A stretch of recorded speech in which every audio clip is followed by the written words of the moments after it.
ہمارا کسی کی بھی دل آزاری کرنے کا کوئی ارادہ نہیں. ہر مرتبہ جب بھی جو ہے حقائق آپ کی خدمت میں بھی پہنچانے کی کوشش کرتا ہوں، یہ بات ضرور کہتا ہوں کہ ہمارا کسی کا بھی دل توڑنے کا کوئی ارادہ نہیں، کسی کا دل دکھانے کا کوئی ارادہ نہیں. کم سے کم انصاف پسند لوگ حقیقت جان لیں کہ ہم اگر حضرت ابو بکر کو نہیں مانتے، وجہ بالکل واضح ہے کہ انہوں نے سیدہ کو نہیں مانا. سیدھی سی بات ہے.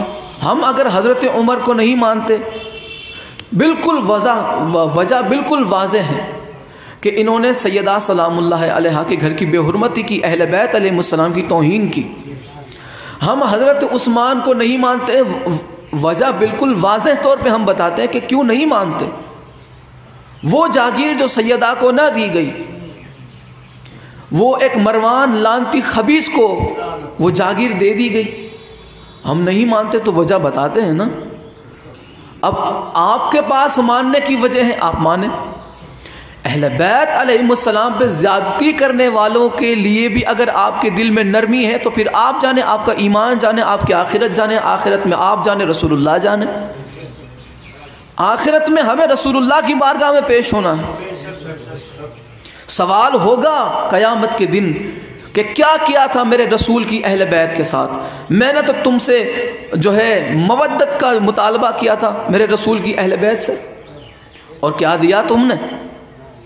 جو دیا ہے وہ لاؤ سامنے، اور فرشتے پھر اعمال پیش کریں گے. تو ہمارا یہ جو ہے کوئی پلان ایسا نہیں ہے، ہماری بالکل بھی یہ خواہش نہیں ہے کہ قیامت کے دن رسول اللہ کے سامنے جب ہمارا نامہ اعمال پیش کیا جائے تو اس میں ہمارے عقیدے میں کہیں یہ نہ لکھا ہو کہ سیدہ کو جھٹلانے والا تیرے عقیدے میں صدیق تھا. یہ ہمارا عقیدہ نہیں ہو سکتا. آپ کا عقیدہ ہے، آپ کو مبارک ہے. ہم صدیق انہیں مانتے ہیں جنہیں قرآن نے صدیق کہا.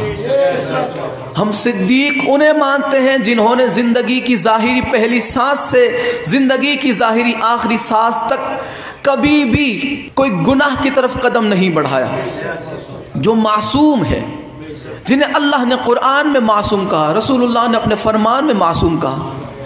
ہم انہیں صدیق مانتے ہیں. ہم انہیں صدیقہ مانتے ہیں کہ جنہیں اللہ نے صدیق اور صدیقہ کہا. ہاں، آپ جنہیں مانتے ہیں آپ مانیں، ہم آپ کو کوئی روک ٹوک نہیں ہماری طرف سے. مانیں آپ تو چاہے جو مانیں. آپ نے تو یہ تک عقیدہ بنا لیا کہ رسول اللہ کے آگے کھڑے رہ کے حضرت ابو بکر نے نماز پڑھا دی. لیکن شیعہ کے بچے سے بھی پوچھو، اس سے کہو کہ میں نے فلاں کتاب میں پڑھا کہ مولا علی علیہ السلام نے نعوذ باللہ رسول اللہ کے آگے کھڑے رہ کے نماز پڑھائی. وہ شیعہ کا بچہ بھی ہوگا تو کہے گا کہ جناب مولا علی ہمارے امام ہے، مصطفیٰ کے امام نہیں ہے. مولا علی امام ہمارے ہیں، وہ ہمارے امام ہیں، مصطفیٰ کے نہیں. مصطفیٰ امام الائمہ ہے میرے رسول، ہر امام کے بھی امام، آپ سے آگے کوئی نہیں. اور رسول اللہ کے بعد اگر کوئی ہے تو وہ صرف اور صرف ذات مولا کائنات ہے. رسول اللہ کے بعد ہم کسی ایسے کو تو افضل نہیں مان سکتے نا کہ جو 40 سال تک جن یہی نہیں پتا تھا کہ اللہ کا رسول کون ہے اور اللہ کون ہے. آپ یہ چاہتے ہیں کہ ہم اسے جو ہے مولا علی سے افضل مانیں، حضرت عمر کو جو رسول اللہ کے قتل کے لیے نکل پڑے تھے، جو رسول اللہ کے قتل کا ارادہ لے کے نکلے تھے، آپ چاہتے ہیں کہ ہم اسے جو ہے مولا علی سے افضل مانیں. اور وہ مولا علی، وہ مولا کائنات کے جن کے والد محترم سرکار عمران ابو طالب علیہ السلام، آپ یہ چاہتے ہیں کہ ہم اس حضرت عمر کو مولا علی پہ ترجیح دیں، انہیں زیادہ مانیں کہ جو حضرت عمر رسول اللہ کے قتل کے ارادے سے نکلے. اور وہ سرکار عمران کہ جنہوں نے اپنی پوری زندگی رسول اللہ کی حفاظت میں گزار دی. وہ مولا علی، وہ سرکار عمران کے لاڈلے جنہوں نے اپنی پوری زندگی رسول اللہ اور دین رسول کے لیے اپنی زندگی قربان کر دی، آنچ نہ آنے دی. خود کا کنبہ قربان ہو گیا لیکن دین پہ آنچ نہیں آنے دی. تو آپ یہ چاہتے ہیں کہ ہم حضرت عمر کو مولا علی سے افضل مانیں؟ نہیں، آپ کے عقیدے میں یہ ضرور ہوگا کہ 40 سال بعد اور جو ہے گھس پیٹ کے ایمان لانے والے آپ کے عقیدے میں افضل ہوں گے مولا علی سے، ہم انہیں مان ہی نہیں سکتے۔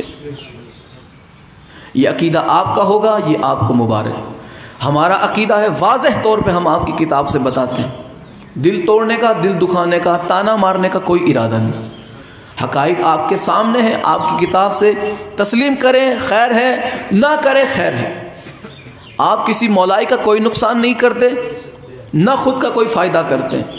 ہاں البتہ اتنا ضرور ہے کہ آخرت میں منہ دکھانے کے قابل نہیں رہیں گے وہ لوگ کہ جو سیدہ سلام اللہ علیہا کو جھٹلانے والوں کو صدیق اور فاروق اعظم اور یہ وہ کہتے تھے۔